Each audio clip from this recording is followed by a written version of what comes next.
Nih, 50.000 itu garansi 1 minggu.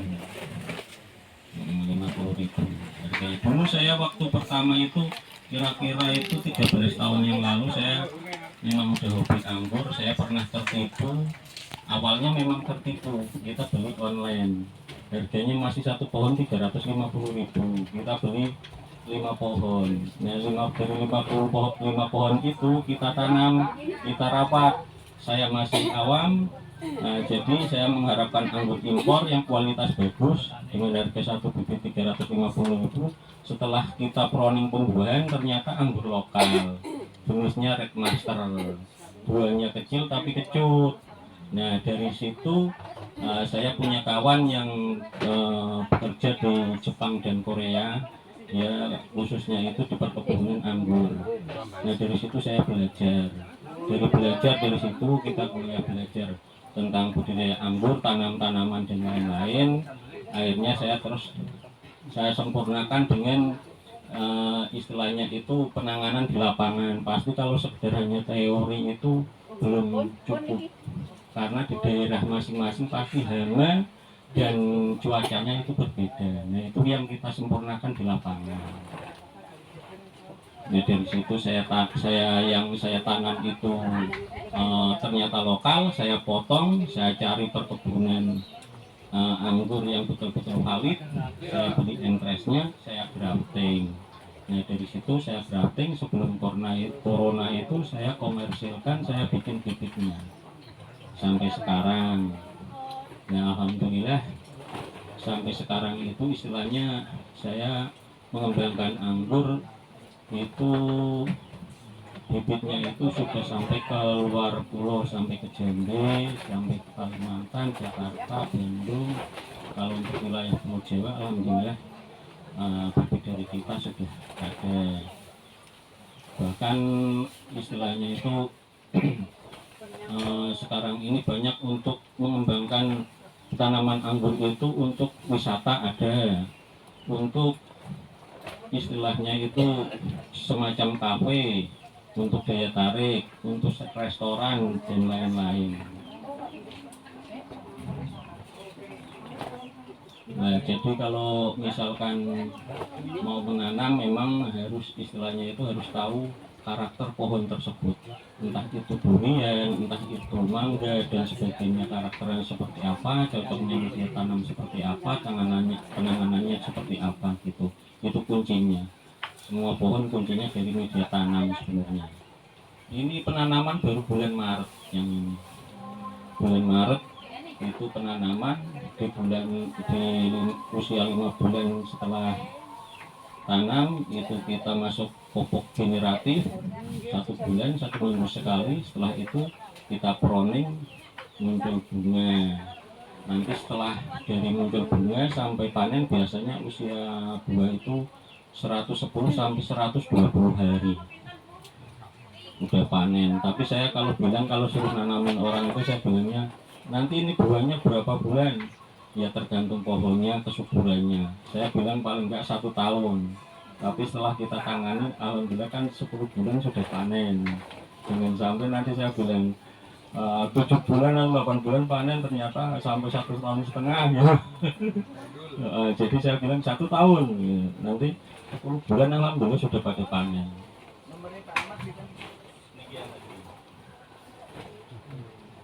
Niki yang sedang saya tangani itu untuk di daerah Wates, ini untuk agrowisata.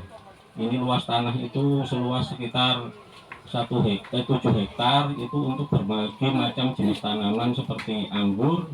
Anggur itu untuk maskotnya di depan pintu masuk sama parkiran.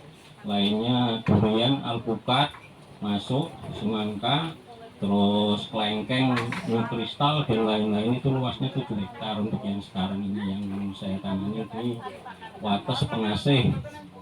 Kalau yang di atasnya lagi seluas 9 hektar.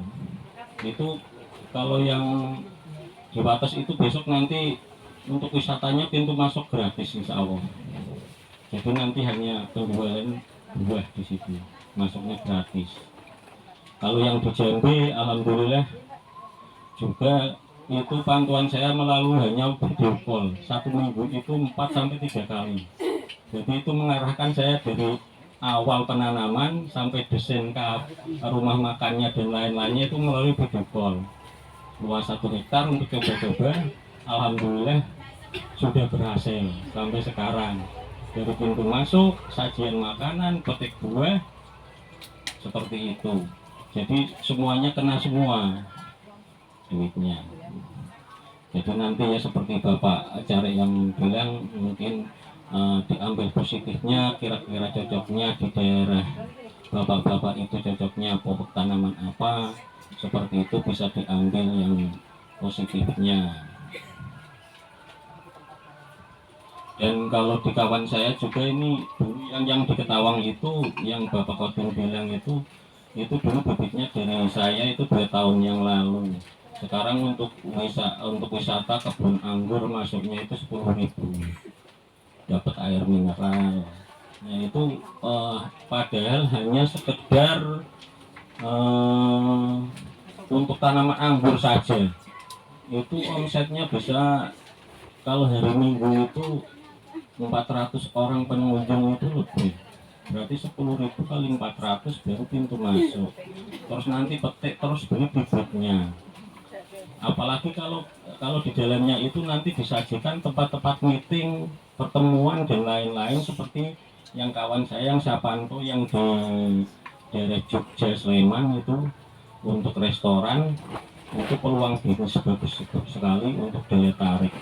Padahal kalau di istilahnya hanya sekedar usaha kuliner, kalau di daerah Jogja itu saya rasa makanannya ya pecel lele ataupun apalah itu rasanya yang gak jauh beda. Tapi dengan daya tarik itu bisa omsetnya, kemarin aku tanya itu omsetnya berapa Mbah? Sekarang itu waktu dari sebelum corona itu kalau pas hari-hari libur omsetnya sampai dari buka resto untuk skala konsep kebun anggur itu sampai 350 juta per bulan. Dan itu memang disediakan untuk tempat-tempat meeting, pertemuan, acara ulang tahun dan lain-lain. Didesain sedemikian rupa. Jadi nanti bila mana bapak-bapak ingin istilahnya punya ide untuk membangun kafe untuk konsep kebun anggur dan lain-lain, bisa sharing ke sini cara penanamannya seperti apa gitu. Dan pohon anggur kalau di grounding itu sebenarnya kalau memang nutrisinya itu tercukupi, kita rawat itu usianya bukan hanya 1 atau 2 tahun Pak, itu usianya itu sampai 50-100 tahun sebenarnya kalau pohon anggur. Ini penanaman baru 8 bulan lebih. Iya. Dan bisa dibuahkan kalau sama luar negeri itu, kalau luar negeri kan subtropis ya, jadi musim semi musim gugur itu panennya itu 1 tahun sekali. Jadi masuk ke gudang paling enggak sudah 4 bulan. Baru pemasaran masuk ke Indonesia untuk ekspor.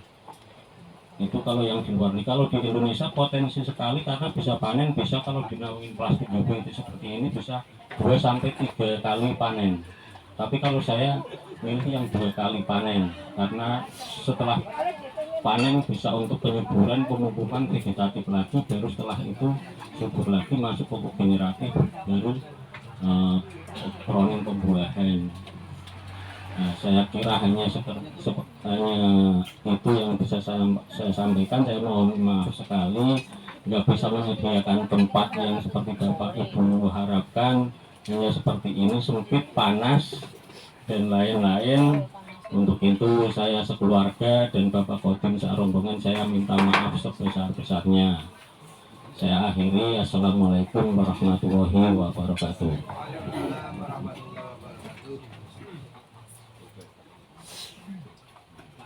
Yang mau tanya monggo pomongan Pak. Hormat. Kambing luwih murah timbang lebih murah kan. Sami Pak. Oh, sami. Gembel kari Jawa.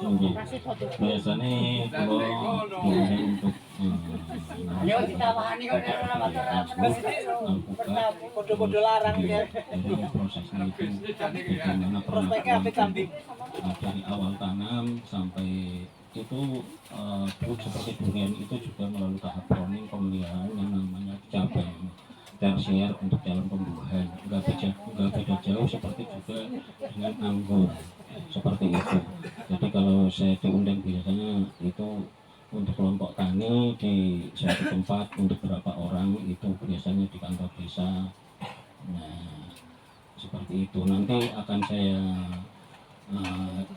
bimbing cara perawatan, penanaman sampai dengan proses pembuahan caranya bagaimana gitu.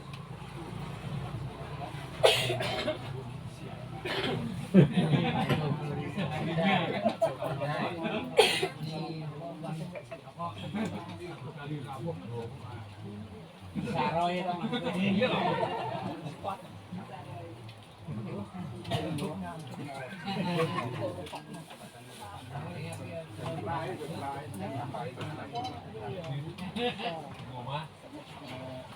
Itu kalau anggur itu dalam satu pohon itu sebenarnya saya bisa menghasilkan itu satu pohon untuk awal pembelajaran buah itu bisa 7 sampai 10 kilo. Tapi saya biasanya bilang kita 3 kilo saja gitu.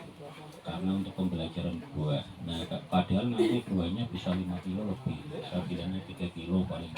Nah, kita kalikan saja 3 kilo kali 70. Nah, 70 kali untuk berapa pohon penanaman.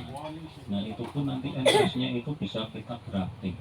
Kita grafting dalam arti kita perbanyak untuk bikin bibit. Dari segi penjualan bibit itu yang sangat luar biasa sekali. Seperti yang saya sampaikan tadi itu istilahnya karena di Indonesia selama ini buah anggur itu impor, belum jadi produk lokal. Kalau yang di pinggir jalan itu namanya buah anggur dari Cina itu namanya Red Glow. Dan kawan saya juga bekerja di sana. Ternyata ya ini bukan hoax ataupun saya mengunggulkan dari produk yang di Indonesia atau dan sebagainya. Cuman hanya bisa kewaspadaan karena obat-obatan yang enggak kita tahu untuk bahan pengawet dan lain-lain. Itu Red Glow dari Cina itu memang kalau pas panen raya itu harganya sangat murah sekali, bahkan sampai 20.000. Tapi untuk skala kita budidayakan seperti ini, petik sendiri itu bisa itu 70.000 minimal. Bahkan ada kawan saya itu paling jualnya 100 sampai 115.000. Itu kan potensi sekali.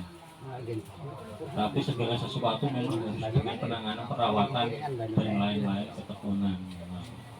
Ya untuk seperti Bapak tadi bilang panennya berapa itu itu kalau memang nanti serius nanti saya bisa koordinasi sama saya. Kiringan bangunan.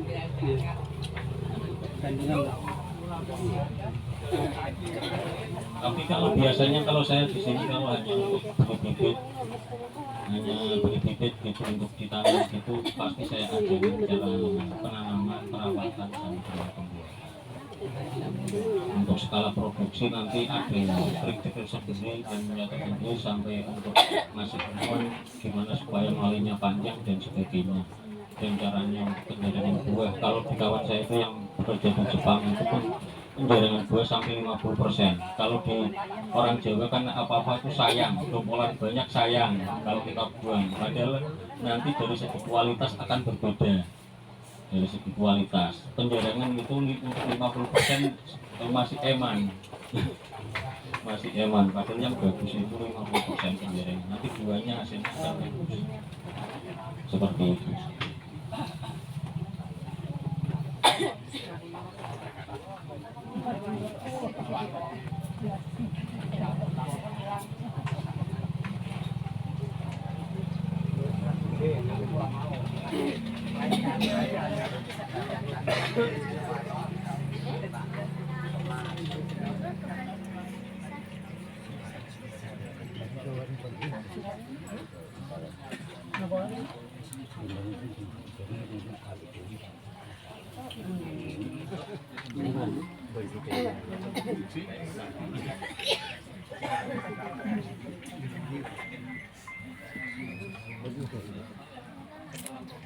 cukup jelas tadi ya apa yang disampaikan. Monggo kalau yang mau benar-benar membuka usaha ini nanti bisa langsung koordinasi dengan Pak Sofit, akan diajari dari awal sampai nanti panen ya. Intinya seperti hari ini.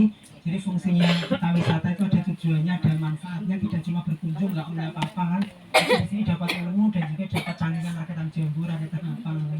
Alhamdulillah semoga apa yang kami sampaikan dan suguhkan benar-benar bermanfaat dan bisa ditiru di sana yang bisa ditiru ya. Terima kasih karena waktunya sudah cukup siang, kita tutup dulu, nanti kita sholat ya. Jalan ke sana 30 meter, nanti sholat, kemudian akan ada proses pelangsiran lagi. Jadi nanti menggunakan 2 bis mobil ya, nanti akan dilansir ke bis yang di luar sana yang besar tadi. Sekali lagi mohon maaf karena ini ada kesalahan teknis tentang bis yang kita adalah pesannya 2 yang sedang ya, tapi ternyata yang 1 besar. Ya nggak apa-apa, nanti kita proses pelangsiran ya, jadi ngantri. Tapi yang pakai terbuka malah cukup banyak yang muatnya ya, orang-orang. Jadi pengen bulak-balik rampung.